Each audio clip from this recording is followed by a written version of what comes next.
تو خالق دو جہاں کے حکم کی تعمیل کیا کر لے گا؟ مستانی: مجھے اپنی غلطی کا احساس ہے۔ میں نے ندامت سے کہا، دراصل جس دن تو نے مجھے سکھدیو کے ارادے سے آگاہ کیا تھا، اسی دن سے میں رقابت کی آگ میں جل رہا ہوں۔ اس آگ نے مجھے ہر مقصد سے بیگانہ کر دیا تھا۔ سکھدیو؟ وہ ایک پھیکی مسکراہٹ کے ساتھ بولی، اگر تجھے سکھدیو سے رقابت تھی تو چاہیے تو یہ تھا کہ خود بھی سکھدیو جیسا بننے کی کوشش کرتا۔ تو نہیں جانتا کہ وہ انتہائی مافوق الفطرت قوتوں کا مالک ہے۔ کسی کو شکست دینے کی خاطر اس کے ہم مرتبہ ہونا ضروری ہے خان۔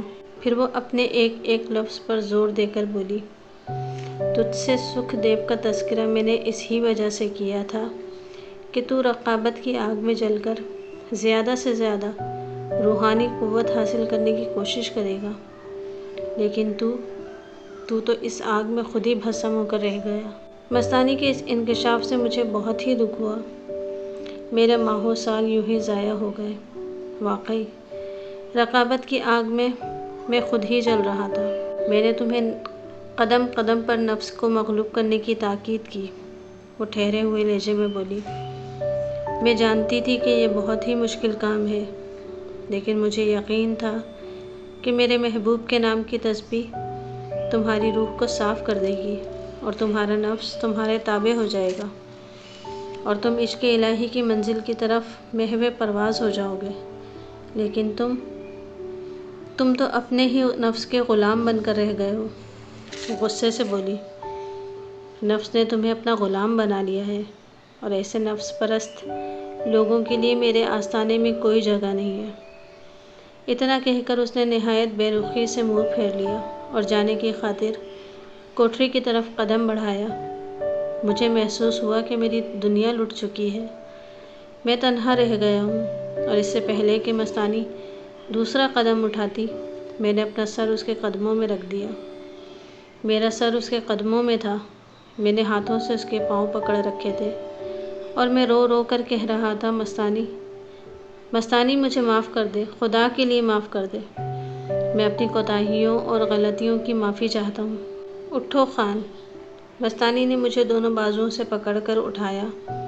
معافی کا حق صرف حق تعالیٰ کو ہے، تمہیں اپنی کوتاہیوں کا احساس ہے، میرے لیے یہی کافی ہے۔